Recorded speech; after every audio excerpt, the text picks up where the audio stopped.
Rentable, fiable, innovant. Avec eux, ça risque de fluctuer. Mais soyez rassurés, vous serez en croissance sur le marché. Francis Gosselin, Philippe Richard Bertrand. L'économie, c'est sérieux. Mais prends pas ça pour du cash. Bienvenue dans ce nouvel épisode. Merci d'être là. On est vraiment content d'être avec vous. Francis, qu'est-ce qui a marqué ton attention dans l'actualité cette semaine? Toutes sortes de choses, mais une qui m'a fait étrangement plaisir, Philippe Richard Bertrand. Tu te rappelleras peut-être qu'en 2021, la ville de Montréal, sous le leadership de Mme Plante, avait adopté un règlement pour encadrer le développement de l'immobilier dans la métropole. Un règlement qui devait apparemment, là, selon la logique qui était adoptée par l'administration à l'époque, permettre de créer des logements sociaux et abordables en grande quantité pour les Montréalais. Le règlement, puis j'en parle en toute crédibilité parce que j'y ai beaucoup travaillé pour des clients et différents partenaires, était très mal pensé. C'est ce qu'on appelle le règlement pour une métropole mixte ou ce qu'on appelle dans le milieu le 20-20-20. L'idée était qu'à travers une série de mesures, là, on allait obliger les développeurs immobiliers à créer 20% de logements sociaux, 20% de logements abordables et 20% de logements familiaux. Donc, essentiellement, on allait dire aux développeurs immobiliers comment faire 60% des projets de développement, ce qui était déjà un peu ambitieux. Ça remplaçait un autre projet antérieur qui était le 15-15, là, donc où on régissait 30%, et c'était déjà perçu comme un peu invasif là, par certains développeurs.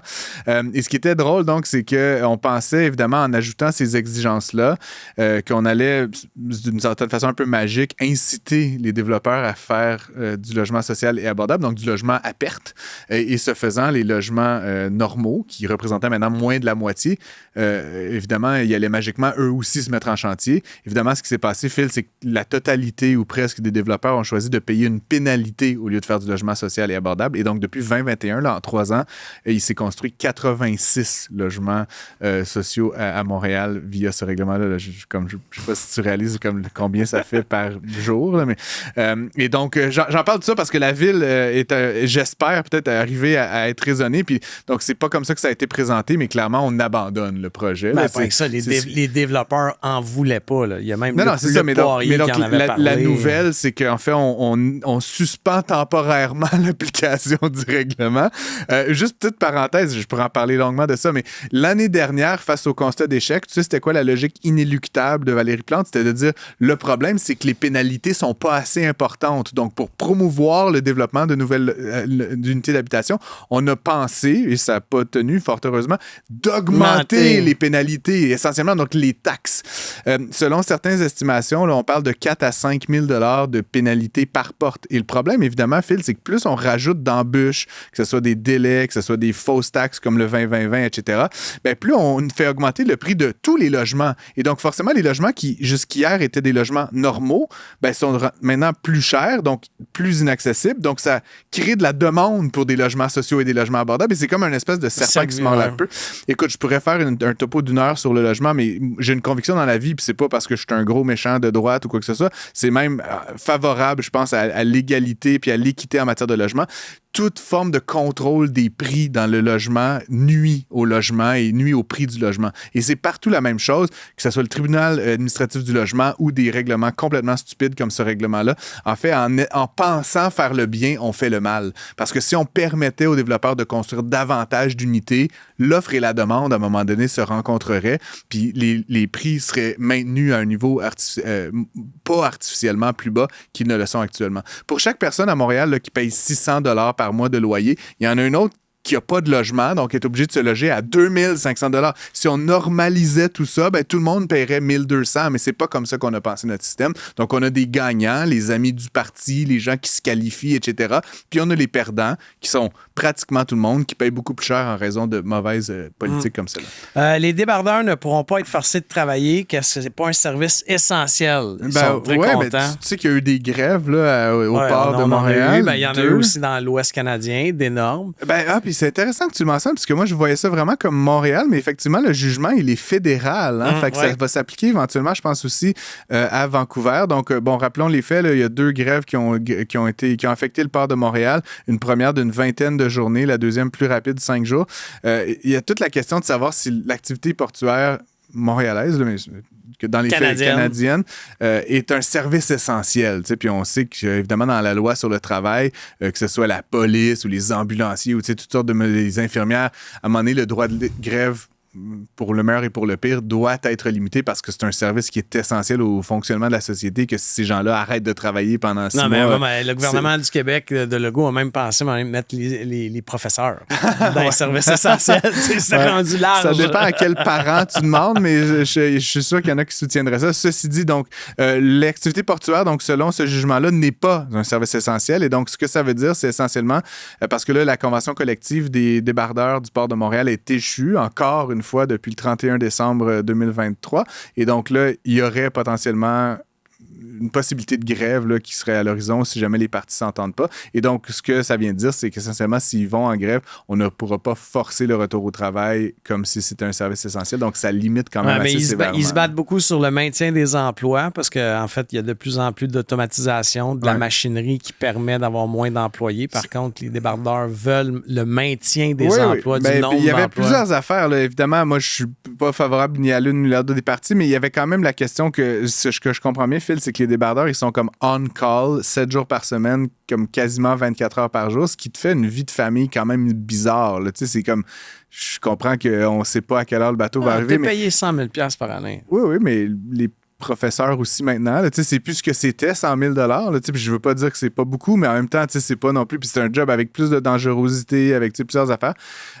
Donc, évidemment, comme je dis, là, j'ai pas d'avis arrêté là-dessus, mais une chose est certaine, c'est que là, ils récupèrent quand même beaucoup plus de pouvoir dans la négociation parce qu'on ne pourra pas les forcer de la même façon à retourner au travail.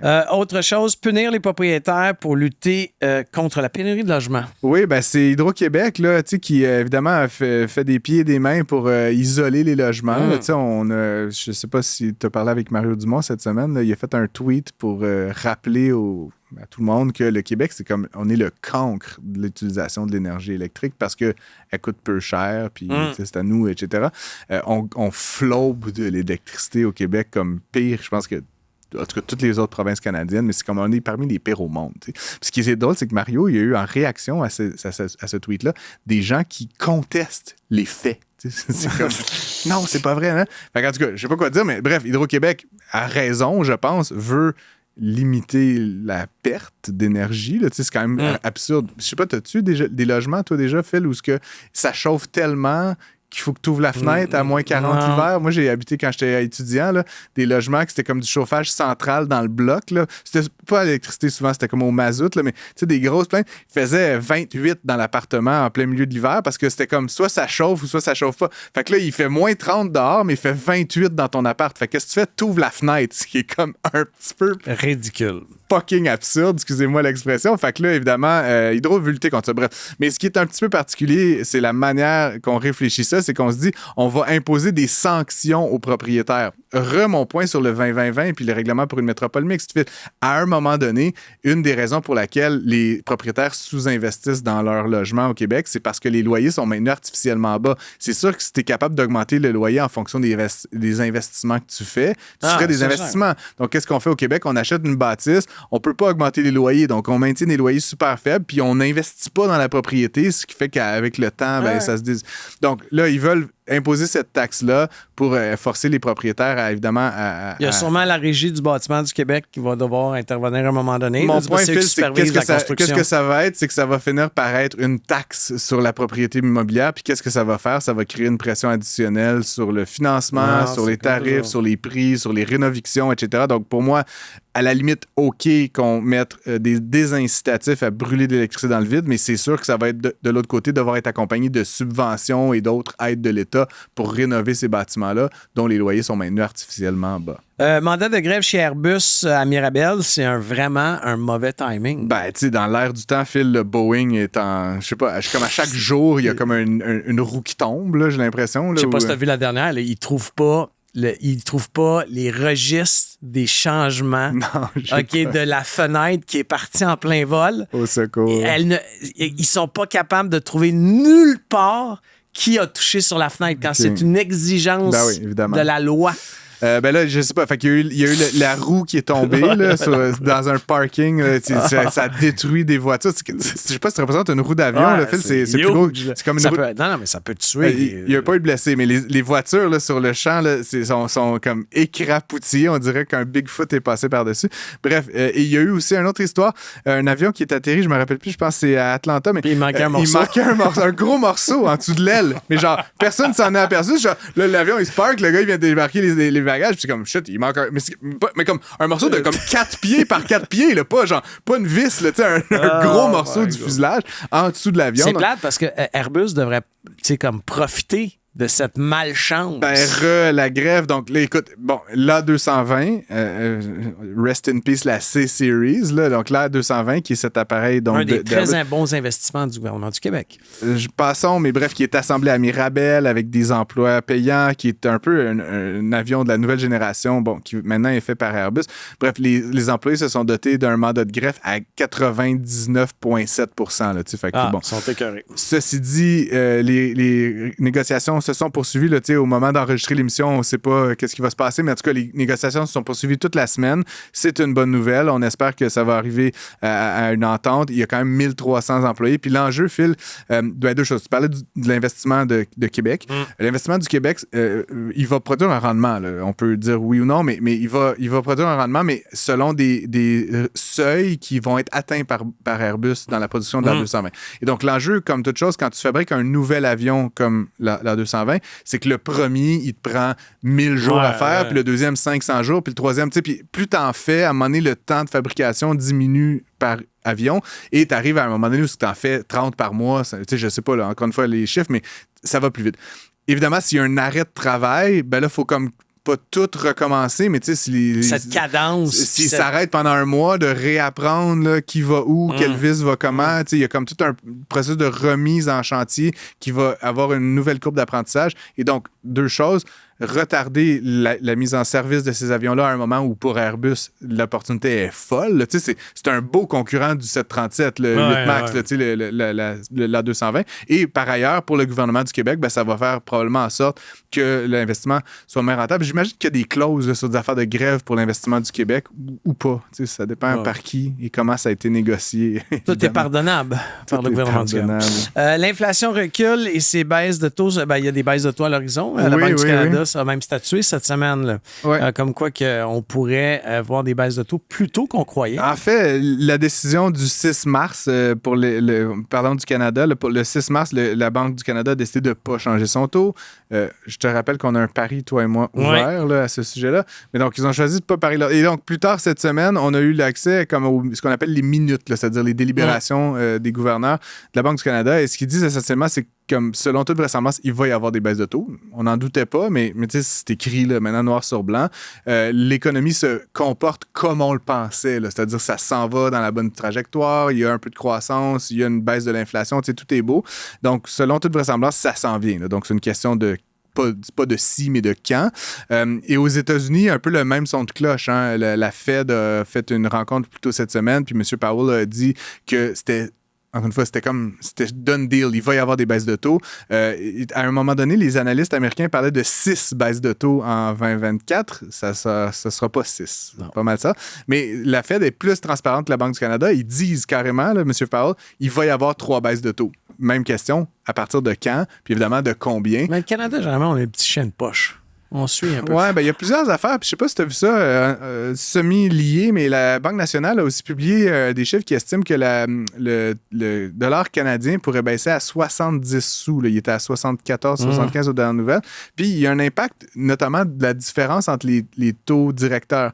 On suit comme un chien de poche. Pourquoi? Parce qu'on est 10 de la population américaine et un peu moins de 10 de l'économie américaine. Fait que c'est sûr que s'il y a un trop grand différentiel dans les taux directeurs, pour l'investissement, pour le taux de change, pour la compétitivité comparative des deux pays, c'est pas avantageux d'avoir un pays qui est à 5 puis l'autre qui est à 2. Donc oui, on se suit. Puis en plus, on vit des réalités similaires. Là. Je veux dire, la quantité de biens qui viennent de Chine, qui vont en Europe, c'est toute proportion gardée.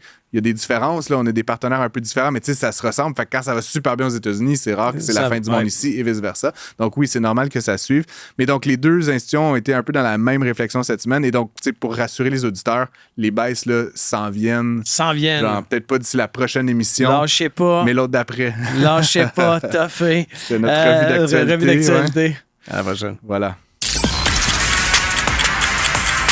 Si le temps, c'est de l'argent, il faut l'investir là où il y a de la valeur. Vous écoutez Prends pas ça pour du cash. On est avec notre premier invité, il s'appelle Gino Deshôtels. Il est le président de iNation. iNation, ça offre des solutions de transmission en direct et d'enregistrement certifiés, prêts pour la cour, destinés principalement au centre de gestion des opérations. Ça sonne très sérieux. Ouais, c'est ça. Mais en fait, es-tu un gars sérieux, Gino? J'essaie d'arrêter. C'est ça. Non, mais explique-nous donc ce que iNation fait. Oui, dans le fond, quand on dit transmission en direct, et enregistrement en direct, c'est que, dans le fond, on prend toutes sortes de dispositifs de captation. Ça peut être des téléphones mobiles, des drones, des caméras de surveillance, des bodycams, les fameuses caméras corporelles. Mm-hmm. Puis, on transmet l'image, le son, puis la localisation à un centre de gestion des opérations. Fait que ça permet à des entreprises ou des policiers ou des postes de police d'améliorer les opérations de terrain en sachant, en voyant ce qui se passe sur le terrain. Ça disait sur le site web d'iNation que vous travaillez notamment avec l'armée. Je ne sais pas, est-ce que c'est... Mais on a fait une simulation. C'est le cas, là? Puis c'est quoi les particularités quand même? Là, on ne travaille pas avec l'armée qui le veut bien. Là. Ouais. J'étais intrigué de... Il faut spécifier, on a fait une simulation avec l'armée. On ne travaille pas encore. On aimerait beaucoup travailler avec l'armée, c'est sûr. Mais on a fait une très belle démonstration. C'est qu'on a été mandaté par, dans le fond, l'Université de Sherbrooke pour faire une simulation militaire à l'Université de Sherbrooke. On était mandaté pour la supervision aérienne, dans le fond. Alors, on avait des drones, on prenait des captations en temps réel, puis on transmettait l'image à l'hôpital de fortune que l'armée avait installé pour venir en aide aux ambulanciers de la région de Sherbrooke. Fait que c'était assez intéressant, c'est que là, les gens qui faisaient les opérations, dans le fond, qui opéraient les gens à l'hôpital de fortune, préparaient les blocs opératoires en voyant les images des blessés sortant de l'édifice. Pour essayer d'imaginer quel type de blessure, puis comment qu'on va faire le tri en amont de l'arrivée du patient. T'as-tu compris? C'est très proactif, là. OK. Puis je sais aussi que vous avez développé une application qui peut se mettre sur les téléphones mobiles, OK, dans le but d'essayer d'aider, de contrer un peu la violence conjugale. Robin, c'est ça? Oui, c'est ça. Est-ce que tu peux nous expliquer un peu? Parce que ça, c'est ce qui m'avait le plus intéressé. On sait qu'il y a une montée, malheureusement, des cas de violence conjugale. Puis ça peut sûrement être utilisé comme agent, je vais appeler ça, là, deterring agent, comment on peut dire ça en français? Dissuasif. Mais explique-nous donc un peu comment Robin fonctionne. Philippe, c'est important ce que tu as dit, c'est l'effet dissuadeur. OK? Faut connaître comment la caméra corporelle impose un certain respect. Okay? On l'a vu avec des policiers. Ceux qui ont des caméras corporelles, on dirait que ça change les comportements. Hein? Je pense que tout le monde, on l'a un peu vécu. Dès qu'on est filmé, on change de comportement. Quand on voit un photoradar, c'est bien rare qu'on va peser sur le gaz. Fait que c'est sûr que la caméra impose aussi un respect pour contrer le crime, parce qu'on l'a vu dans les commerces. Fait que depuis qu'il y a des caméras, le taux de criminalité a chuté drastiquement. Alors, il y a un effet dissuadeur. La caméra impose un certain respect. Fait que nous autres, ce qu'on a décidé de faire, c'est que juste avant la COVID, il y a eu beaucoup de féminicides au Québec. Il y a eu une flambée de féminicides. Puis moi puis mon partenaire, on a décidé, on est deux féministes endurcis, là, on a décidé de s'impliquer pour voir comment on pourrait avoir un outil qui pourrait être aussi dissuadeur que celui qu'on a développé, destiné pour les policiers, mais le mettre adapté ou disponible pour à la monsieur et portée madame. de tous. Exactement. Alors ça, on parle de 2019 quand on a décidé de faire ça. Puis là, c'est toute une aventure parce que c'est pas un domaine qu'on connaissait. Alors, c'est sûr qu'on a fallu se promener un peu, faire des cobras avec des policiers, regarder un peu comment ça fonctionne, tout ça, tu sais. Puis connaître la logistique aussi d'une victime. Avec notre première cliente, là, Nathalie Grenier, qui a été la première cliente qui a été référée justement par une maison d'hébergement parce qu'elle avait été vif d'esprit, puis elle avait enregistré, elle, sa violence qu'elle avait vécue. Alors, dans son téléphone, carrément. Oui. Puis là, l'application n'existait pas encore. Fait qu'elle a eu le réflexe. Fait que ils nous l'ont référé tout de suite. Fait que depuis ce temps-là, c'est elle qui nous a aidés à bâtir le système. Puis là, on a eu d'autres clients en projet pilote. Puis là, finalement, on a vraiment pondu un outil qui est absolument merveilleux. Là, puis ça change la vie complètement des gens. Fait que iNation, parlons un petit peu de la business. Tu parlais que tu avais un associé, donc vous avez des développeurs web, ou est-ce que c'est tous des pigistes? Comment ça fonctionne? Tu semblais avoir quand même plusieurs services offerts. Parle-nous un peu de la portion vraiment business corporative, là, comment ça fonctionne. OK. C'est ça, on est 2 cofondateurs. Il y a Jean-Claude qui est ici, là, qui est... On dit souvent à la blague, à 2, on fait un excellent cerveau. Là. mais c'est ça. On a des investisseurs privés. C'est sûr, Investissement Québec nous a aidés au début, mais on a la chance d'avoir des investisseurs privés qui ont... Parce qu'on parle de 1,8 million d'investis là, juste pour l'application mobile. C'est quand même beaucoup. Alors, ils nous aident parce qu'ils croient vraiment qu'il y a un potentiel. Puis l'entreprise, c'est ça. On a une équipe de développeurs québécois. On a une centrale de surveillance aussi qui est au Québec, avec qui on fait affaire, qui est là depuis 1967. On a été avec des gens de notoriété là, pour être certain d'avoir un produit québécois puis disponible là, avec sécurité aussi. Ouais. Puis donc, 1,8 million d'investis, est-ce que vous faites un peu d'argent avec tout ça? Ou... On a commencé, dans le fond, là, puis ça fait bien. Je veux pas être discret, Gino. Philippe, tu vois, j'ai plus de cheveux blancs. Non, mais c'est ça. Il faut y aller à petits pas, mais c'est certain que si on a le soutien d'SOS Violence Conjugale, si on a le soutien des regroupements de maisons d'hébergement, si on a le soutien du CAVAC, ça va aller mieux. Présentement, on est... Depuis le mois de décembre, un fournisseur officiel de l'IVAC. Alors, les gens qui ont été qualifiés comme victimes d'actes criminels... L'IVAC qui a été dans les médias beaucoup ces derniers temps, là, si tu as suivi ce même IVAC-là, l'indemnisation des... Mais moi, je peux vous dire, en tout cas, parce que j'ai le pouls du terrain, puis je vois que l'IVAC, il y a eu un grand changement positif. OK? Sinon, on n'aurait même pas été accepté par l'IVAC. Là. Fait que moi, je suis très, très fier des changements qui ont été faits à l'IVAC parce qu'ils donnent plus d'outils aux gens. Puis ça, c'est quelque chose qui revenait longtemps depuis presque 15 ans. Ils ne donnaient pas assez d'outils aux gens pour s'en sortir. Là, les outils sont là. Et des outils comme le tien. Là, comme le nôtre, oui, c'est sûr. C'est quoi des exemples d'autres outils qui peuvent être déployés en technologie ou autre? Là? Ils payent des alarmes, ils payent des boutons panique. Ils remboursent beaucoup de frais, des caméras de maison. Là, nous autres, on arrive avec une solution qui manquait. Là. C'est la solution mobile, la protection mobile. Fait que ça, c'est vraiment quelque chose qui était vraiment un manque qui faisait en sorte que les gens ne pouvaient pas retourner dans la société normalement. C'est correct de payer une alarme parce que quand on dort, il faut être protégé chez soi, c'est correct, mais ça peut avoir un effet pervers de dire « je suis protégé chez moi, alors je ne vais plus travailler, je suis en protection chez moi. » Fait que là, l'alarme mobile qu'on a développée va aider, on le dit là, même dans la loi là, de l'IVAC, ils disent « tout ce qui peut favoriser un retour à la vie normale doit être envisagé ». Bien, on est content. L'IVAC a envisagé de rembourser les personnes qui ont besoin de sécurité dans leur déplacement. C'est intéressant parce qu'on a beaucoup entendu parler en mal de l'IVAC ces derniers temps. Puis toi, tu nous dresses quand même un portrait beaucoup plus positif de cet organisme-là. Puis notamment, l'IVAC, je trouve, c'est de l'indemnisation. Fait qu'il y a un volet économique très important. Ce que tu dis, c'est qu'ils prennent quand même les devants là, sur beaucoup de choses. J'avais une question personnelle. Comment qu'on devient Gino des Hôtels? T'es-tu un ancien espion de la gendarmerie? T'étais-tu dans l'FBI? Non. Comment t'es arrivé à faire ce que tu fais aujourd'hui? Il y en a qui disent que je suis une drôle de bébête parce que je viens de... Dans le fond, je suis un gars manuel, je fais de la mécanique, ma passion, c'est la moto. J'ai travaillé longtemps en vente, mais c'est sûr que mon côté... Fait que t'es un ancien moteur, c'est ça que tu me dis. Ouais, j'aime pas, c'est ça, c'est pas le bon mot. En tout cas. Mais tu sais, par contre, ce que j'ai dans le sang, c'est que mon père a développé les franchises Monsieur Rasoir. C'est quand même un petit empire qu'il a réussi à avoir, à développer. Là. Il a développé, je pense qu'il y avait 72 magasins. Il est décédé cet été. Il m'a aidé encore jusqu'à la fin, mon père, je le salue. Fait que c'est sûr que le fief d'entrepreneur, je l'ai dans le sang parce que je l'ai vécu toute ma jeunesse, c'était là. Mon frère, il a un magasin avec beaucoup de notoriété à Longueuil, dans le Vieux-Longueuil, RD Électrique. Je vais mais c'est ça. Fait que, tu sais, c'est un magasin qui est là depuis, je pense que ça fait 70 ans. Là, c'est tous des magasins, c'est toutes des choses, c'est de notoriété.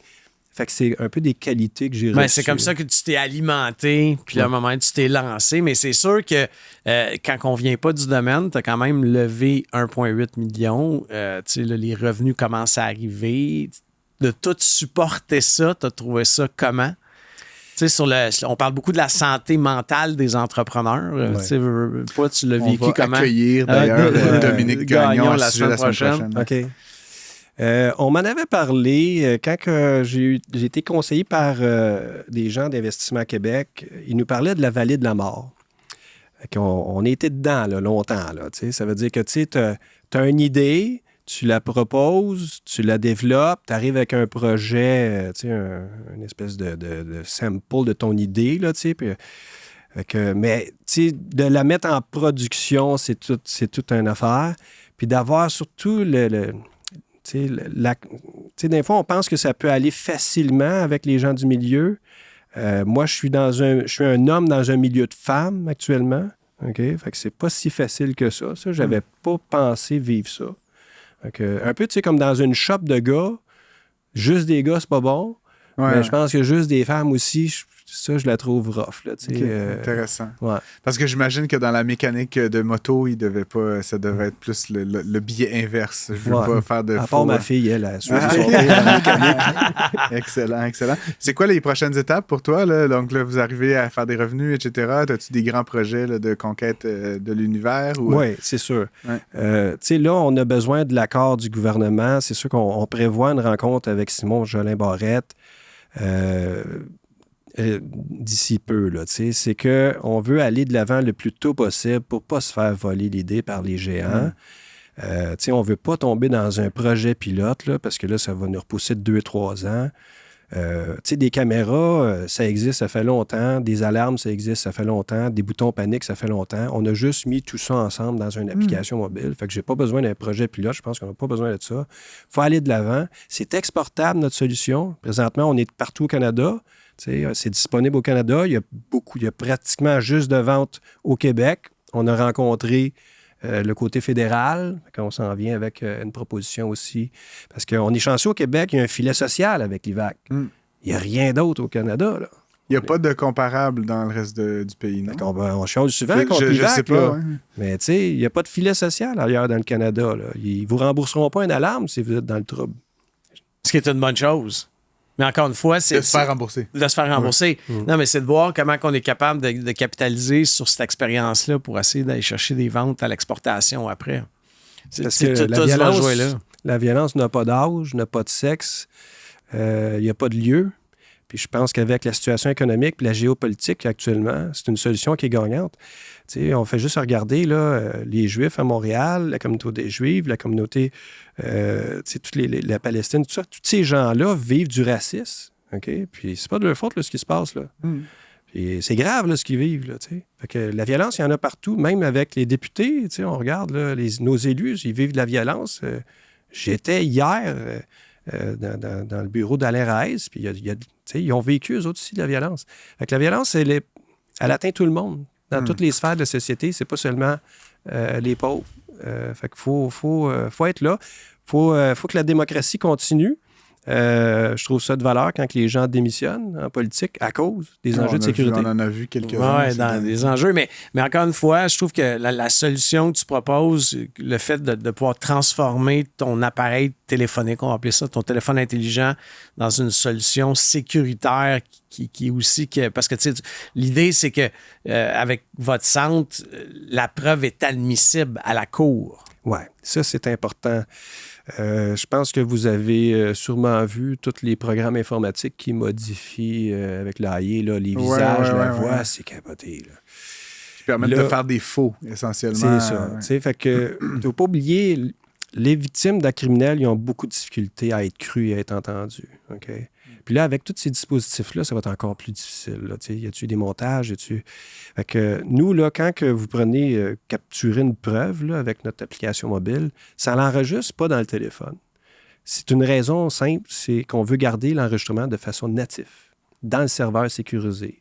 On utilise le Google Cloud, qui est l'endroit, selon nous, le plus sécure au monde, avec l'encryption pratiquement de grade militaire. Fait que ça garde l'enregistrement natif, puis on a un certificat d'authentification. Ça a coûté cher à faire ça. On a un certificat d'authentification qui est généré automatiquement, sans aucune intervention humaine, puis qui va appuyer la vidéo avec tout le parcours des métadonnées, qui est nécessaire à la cour maintenant. Si on dépose une vidéo aujourd'hui, on ne peut pas juste déposer ça comme ça, justement parce que la chaîne de possession, qui a eu ça?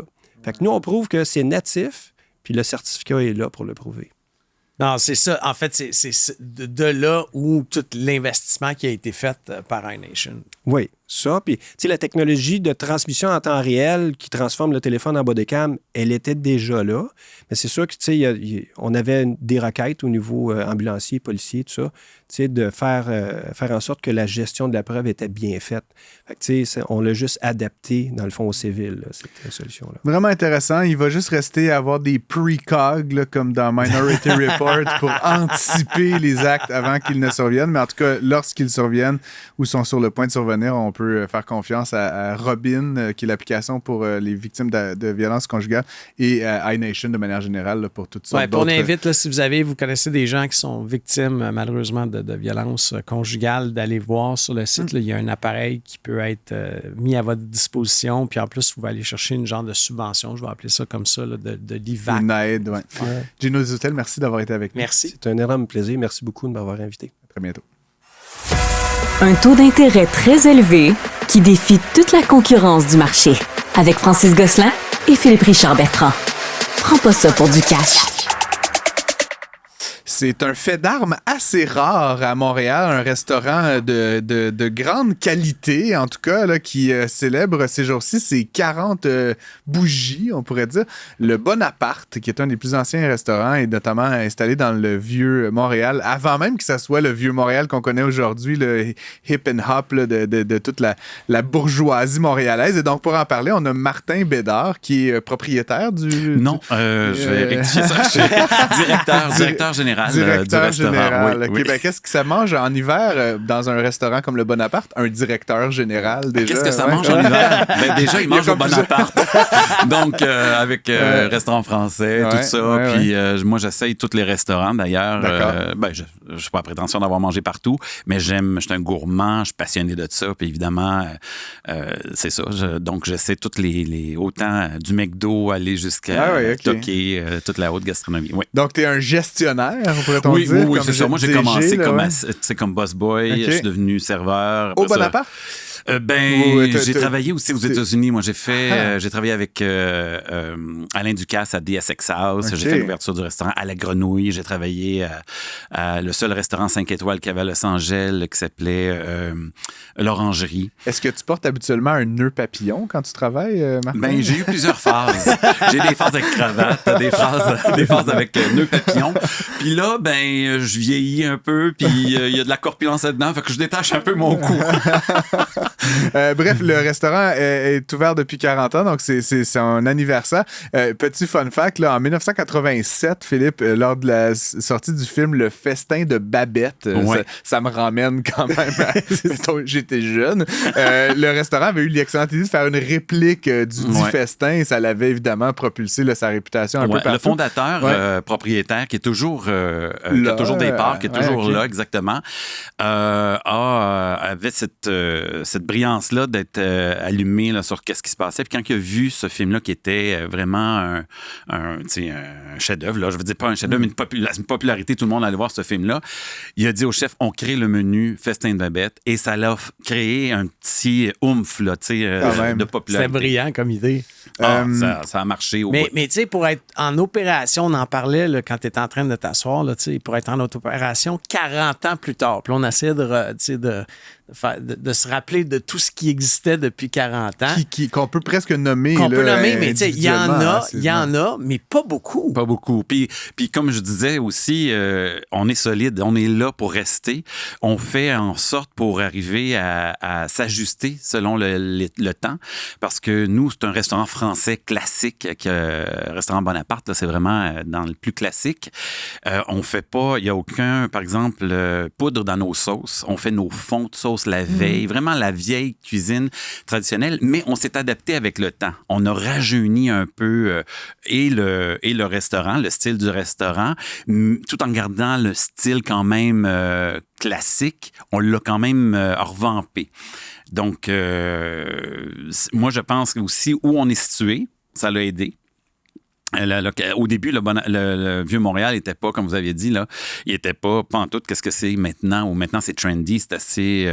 des professionnels sont là, sont installés, les architectes, les avocats, tout ça, mais avant, c'était pas cette clientèle-là. Mais encore une fois, Louis qui a eu la bonne idée de se placer là, à l'époque, et maintenant... parce qu'il voyait ça venir aller, tu sais. Moi, je me rappelle, j'ai acheté mon premier bien immobilier dans le Vieux-Montréal en 97. Okay. En 97, la banque qui me finançait m'avait vraiment dit « Tu t'en vas dans le Vieux... » Tu sais, en me dire avec dédain, là, tu sais, dans le Vieux-Montréal. Bon, quelques années plus tard, quand j'ai vendu, ils étaient excessivement contents de mon investissement. Mais c'est un peu ça que sûrement vous avez suivi comme engouement aussi. La courbe un peu. La courbe qui est devenue, comme je disais, le trendy, tout ça. Et nous, tu sais, le défi d'avoir un restaurant aussi longtemps, c'est, comme je disais, de garder notre style, de garder notre philosophie, tout en gardant une clientèle, parce qu'on comprend que ceux que ça fait 40 ans, il y a des gens qui ça fait 40 ans qui nous suivent, bien, ils n'ont plus 40 ans aujourd'hui. Hein? Donc, il fallait, notre défi, c'était aussi de ramener une clientèle un peu plus jeune, un peu plus dynamique, qui avait le goût d'expérimenter une cuisine aussi fine et raffinée, mais sans que ça fasse comme OK, c'est un petit peu dépassé. On n'est pas dépassé, c'est ça qui est merveilleux. On crée des cocktails. J'ai un mixologue, j'ai deux barman, ils sont incroyables. Ils font des cocktails incroyables, ce qu'on faisait pas avant. Moi, à l'époque, quand j'ai commencé au Bonaparte, en tant que serveur, je faisais mes drinks. Le serveur partait, faisait ses drinks. Puis tout ça. Maintenant, on a un barman qui fait, c'est sa spécialité. On a quelqu'un qui s'occupe de la cave à vin. C'est là que tu as évolué avec la demande de la clientèle, sûrement. La demande de la clientèle, oui, exactement. Parce qu'avant, c'était tout le temps de la cuisine raffinée, mais le service était un petit peu plus bistrot. T'sais. Maintenant, on a vraiment on a vraiment suivi une tendance, la tendance qui est du jour. Là. Les gens, les cocktails, les mocktails aussi, on fait beaucoup de ça. On parle beaucoup de la pénurie de main-d'œuvre dans le secteur de la restauration, puis que c'est pas facile. Il y a eu la COVID en plus, là, si on rajoute là-dessus. Mais ça se vit comment dans un établissement qui a 40 ans? C'est-tu plus facile à cause de la notoriété? C'est plus difficile? Ça se vit comment? Ben moi, je pense on l'a vécu plus facile parce que, évidemment, je connais pas mal de gens dans le milieu, puis mes collègues, mes amis ou les connaissances que j'ai dans le milieu, eux autres, ça a pris, nous, plus de temps avant que ça nous atteigne. Tu sais, quand c'est arrivé la COVID, tout ça, nous, ils ont fermé les restaurants, là, tout ça, c'est sûr que là, on était fermés, mais on a gardé notre équipe. On a fait en sorte, nous, de garder notre équipe. Et comment je peux dire, c'est que nous autres, au Mondaine, on l'a senti. Comme l'été dernier, puis l'hiver dernier, là, c'était un petit peu plus difficile. On s'est ajusté. On a fait un horaire qui est différent. Tu sais, avant, on était ouvert 7 soirs, 5 midi. Maintenant, on est ouvert que 7 soirs. Mais il y a un temps où on était ouvert que 5 soirs pour sauver l'équipe qu'on avait. Ouais. Puis prendre soin d'eux autres. Donc, ça s'est vécu... il fallait être créatif. Il fallait être... tu sais, moi, c'était drôle. J'ai commencé la restauration, puis je me disais, hey, moi, je peux aller travailler n'importe où dans le monde. Il y aura tout le temps de la job. Si je fais bien ma job, il va y avoir tout le temps de la job. Puis là... arrive la COVID, puis 3 mois sans travail. Ouais. Écoute, je suis tombé, tu sais, on est tombé en bas de notre chaise. Là, tu étais tenté de faire autre chose parce qu'il y a quand même un certain nombre de gens. Moi, j'ai écrit un livre. J'étais un petit peu un hyperactif. Est-ce que tu es un descendant d'Escoffier? Là? Tu as réinventé la gastronomie ou tu as fait un livre de science-fiction? De la fiction, en fait. Okay, oui, carrément. Est-ce qu'il est publié, ce livre? Oui, j'essaie de le faire publier. Mais oui, moi, je suis aussi aussi chanteur, tout ça. Puis j'ai fait du spectacle, j'ai fait Broadway. Non, donc, tu sais, je suis un créatif. On devrait l'inviter à chaque semaine. Ouais, c'est ça. Ça va me faire la semaine prochaine, la littérature. La semaine d'après, on va faire le chant classique. C'est excellent. Mais j'avais, pour poursuivre sur la question de la main-d'œuvre, parce que c'est pas comme chez McDonald's, là, tu cherches pas juste 2 bras puis 2 jambes. Il faut que ce soit tant en service qu'en cuisine. Je parlais d'Escoffier, mais peu importe. Tu as quand même une notion de la cuisine gastronomique française classique. Ouais, là, c'est une bonne question. C'est tough, là, ça s'apprend. Tu parlais de ton parcours, mais je veux dire, j'ai des amis qui font de la cuisine française. Ça prend des années à apprendre les façons de couper, la façon de réduire, la façon. C'est une cuisine technique, là, quand même, la cuisine française. Puis c'est pas juste c'est aussi. La génération a changé. Ben, les générations changent, là, c'est bien normal.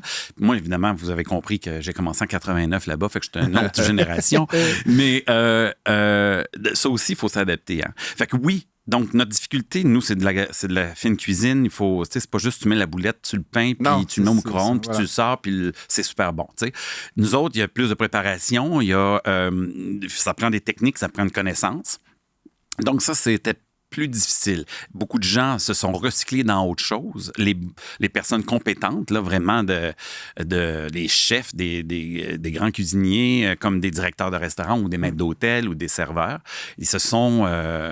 donc, on a perdu cette qualité-là un peu. Enfin, il a fallu jauger un petit peu pendant... Et en plus, la plus jeune génération, je dirais, est plus indépendante. Ils ont le goût de vivre une vie un peu plus relax côté... ils veulent pas se mettre des obligations. Tu sais, moi, dans mon temps, on achetait une maison, une voiture. Fait qu'il faut que tu payes ces affaires-là. Aujourd'hui, moi, j'ai 2 enfants on prend un Bixi. On habite dans le sous-sol chez papa. Exactement. Donc, tout ça fait qu'il a fallu ajuster notre façon de faire, notre gestion aussi. Avant, j'avais juste du temps plein, par exemple, dans le service ou même en cuisine. Maintenant, j'ai une majorité de temps partiel. Et donc, il y en a qui font 1 journée parce qu'ils sont aux études. Il y en a qui font 3, puis il y en a qui sont à temps plein. Fait que, tu sais, c'est une autre façon. Ben, donc, ça, c'est tough pour le gestionnaire. C'est de la job pour moi, oui. Et moi, j'ai 2 maîtres d'hôtel avec moi, mais parce qu'il faut vraiment... comment je peux dire ça? Avoir une des raisons pourquoi on est là depuis 40 ans, nous autres, c'est parce qu'on a une constance, tu sais. Puis on a une constance et dans le service, évidemment, dans la nourriture et dans l'apport de comment... Donc, comment c'est à nous, les gestionnaires, de bien guider les personnes pour arriver à cette qualité-là, à ce standard-là que nous, on a depuis 40 ans. Et de le maintenir. Et de le maintenir. Parce que, tu sais, on peut monter vite, mais rester au top, comme nous, on est tout le temps dans les 10 premiers restaurants de Montréal, on est dans les 100 meilleurs restaurants au Canada depuis des années, on maintient cette cote-là. Oui, c'est pas évident, mais moi, tu sais, je suis un passionné, puis il faut juste trouver le moyen de communiquer ça aux employés. On en a un peu parlé, mais j'aimerais approfondir la question, surtout que là, ces dernières semaines, on a entendu la brasserie, le groupe Normand Laprise, des difficultés, le placement de certaines activités sous la protection de la fête. Tu semblais dire au contraire, nous... ça va bien, c'est solide, là, je ne veux pas rentrer dans les détails, mais et on a reçu à l'émission il y a quelques semaines Déby Zakaïb du collectif de la gastronomie québécoise, qui ont d'ailleurs publié un livre là, sur la capitalisation des restaurants et tout. Sans rentrer, encore une fois, dans les détails, c'est quoi un peu la sauce ou la recette? Magique. Mauvais jeu de mots, mais pour avoir un restaurant, comme tu disais, qui est financièrement dans une posture solide, de vivre 40 ans, puis peut-être d'en vivre 40 autres. Là, c'est-à-dire, c'est quoi, du point de vue vraiment business, là, j'invoque le directeur général, gérant d'affaires. Là, comment ça fonctionne concrètement? Là, déjà, les propriétaires sont les propriétaires des lieux. Alors déjà... La bâtisse? Ça leur appartient. C'est tout ça un hôtel. Hein? C'est Hôtel Bonaparte, qui, encore une fois, Louis avait parti ça 12 ou 14 ans après qu'il a parti le restaurant. Donc, c'est pas un restaurant d'hôtel, mais c'est vraiment... Il a payé la bâtisse 128 000 $. C'est 42 000 pieds carrés. Oui, c'est ça. C'est genre de même. Puis il l'a vendu, je sais pas trop combien. Mais c'est ça. Je blague. Mais donc, après aussi, ça prend un chef qui soit très consciencieux des... Parce qu'en restauration, tu as tout le temps de la perte. Hein? Contrairement, maintenant, à l'hôtellerie, l'hôtel a beaucoup moins de pertes.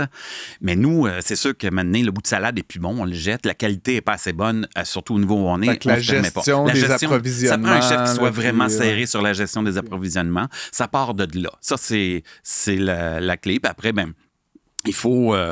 tu sais, nous, on a aussi la chance que notre menu ne change pas. C'est une des forces de notre... donc, les gens, ça fait 20 ans qu'on a à peu près le même menu. On a juste revampé la façon de faire. Comme maintenant, on a une dégustation avec accord qu'on n'avait pas il y a quelques années. Et puis, nous, comme par exemple la dégustation encore, la dégustation, tu peux choisir. Mettons qu'on est les trois à la table, ben tu vas avoir un choix. Tu vas avoir une entrée différente de la mienne, puis que moi, je vais avoir de la tienne. On a des choix à faire. Alors que souvent, dans les restaurants, vous mangez tout le temps tout le saumon, tout le poulet. Le menu est la même chose. C'est le même vin pour donc, c'est le même vin. Ça, ouais. Nous, on a ajouté une difficulté de plus, mais les clients apprécient beaucoup cette touche-là. Donc, il peut y avoir 3 sortes de vin, si on va avec 3 accords, avec 3 fun, on ça. a réussi à faire ça. Mais tout ça aussi, en ayant le même menu, ça nous permet d'avoir moins de pertes parce que si c'est pas aujourd'hui qu'on le vend, ça va être demain, par exemple. T'sais. Bien sûr. Puis ça te permet quand même d'avoir une idée que le jeudi, le monde, il mange un steak frites, puis le samedi, ils prennent une autre. Même à la limite, tu peux des spéciaux 40, du jour, oui, 40 ans derrière, puis regarder tel jour, telle heure, tel moment de l'année, les gens ils mangent quoi, puis d'avoir même une forme de prévisibilité. Là, mais en fait, nous, on a épuré le menu comme ça. Ah oui, c'est-à-dire que ce qui se vendait le moins, vous l'avez enlevé. On l'a flushé. Salut, on n'en a plus besoin. Et on est vraiment resté... Mais il y a quand même du choix. Là. C'est pas un menu avec 4 items seulement. Il y a du choix. Mais on a vraiment épuré tout ce qui ne marchait pas.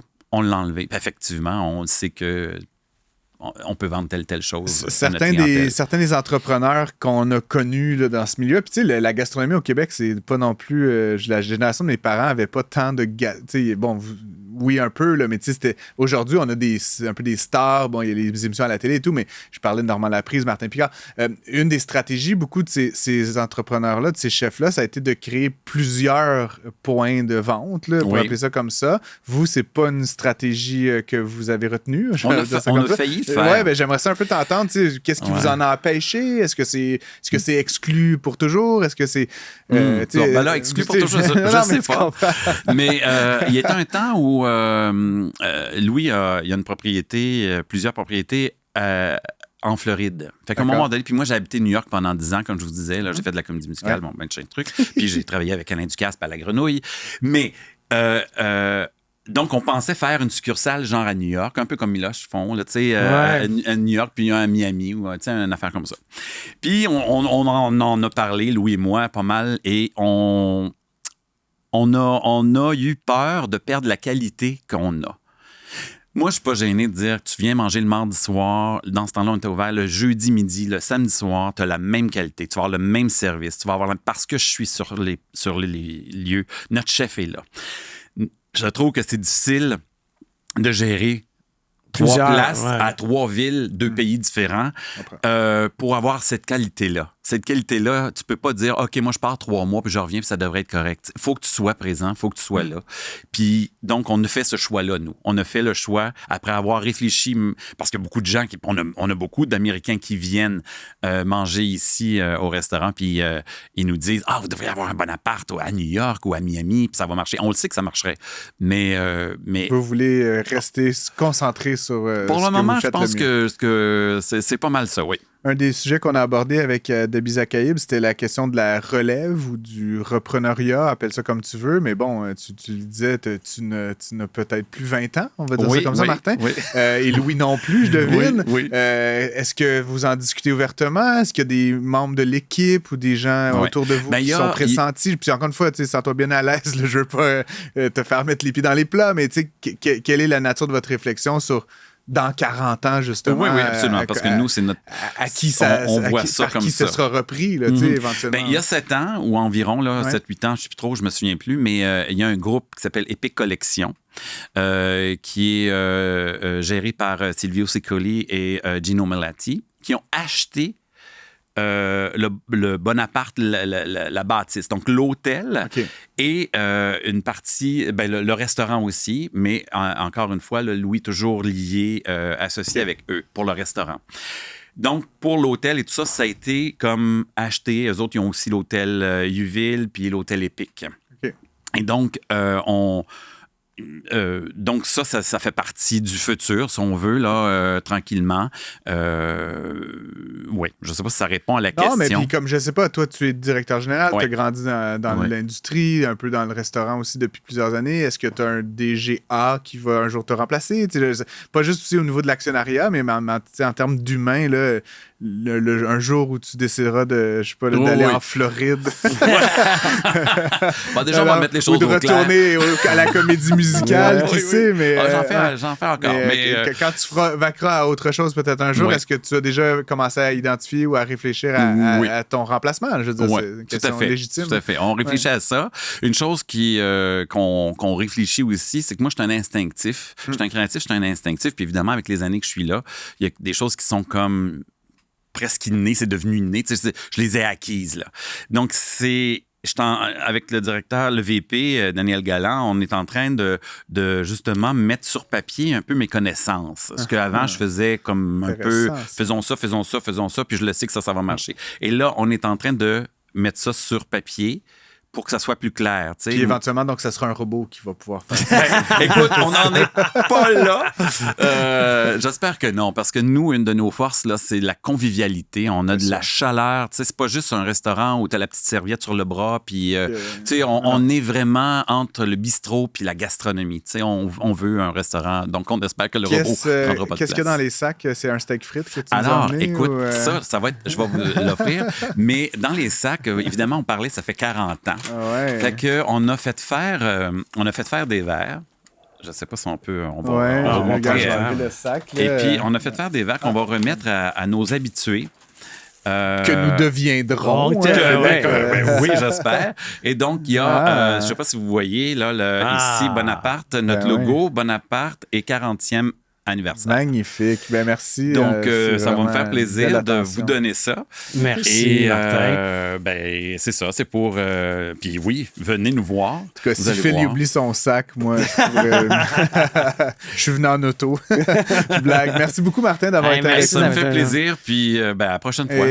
On invite les auditeurs à aller, si vous n'êtes jamais allé à un restaurant de 40 ans, d'aller encourager local Montréal, donc dans le Vieux-Montréal. Bien, je tiens à le mentionner. C'est pas un vieux restaurant qui sent le moisi, qui l'humidité, ça vieillit bien et on est à jour. On est au goût du jour. Rapidement, une question, mais si on veut une réservation là, à la maison, il faut réserver un mois d'avance ou c'est possible dans les prochains? Là, ces temps-ci, c'est plus tranquille. Okay, mais oui, moi, je me dis, occupé, je dis tout le temps aux clients, dès que vous savez que vous voulez venir au Bonaparte, réservez. Attends, je m'en ai fait. Le numéro de Martin. Mais Open Table, sur Open Table, évidemment, notre site, restaurantbonaparte.com. Merci beaucoup, Martin. Merci de m'avoir reçu. Bonne journée. Un flux sans interférence. Pour une écoute plus que rentable. Prends pas ça pour du cash.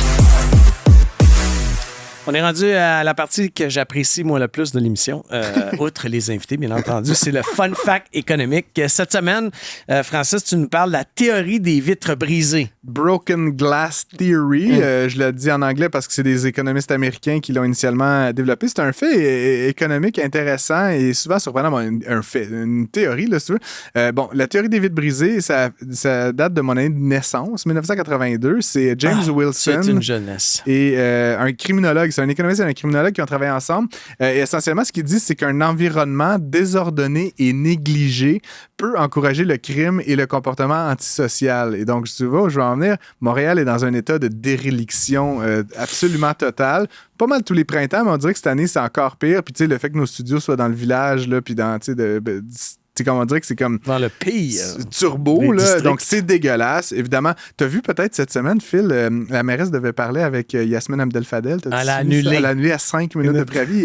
Yasmine a que je connais comme quelqu'un de quand même... Assez calme. Assez calme, comme un peu pété une coche. C'est assez drôle. Elle dit que ça lui puyait au nez. En fait, ça a été un des articles les plus lus dans le Journal de Montréal ce jour-là. Bref, dans le contexte économique, ça a été appliqué évidemment pour évidemment inciter les États puis les municipalités particulièrement à faire en sorte de faire des investissements ciblés pour améliorer l'environnement parce que ça a des impacts sur la productivité puis le bien-être économique et inversement, le sous-investissement, le laisser-aller, etc., etc., crée des problèmes de productivité, de bien-être, etc.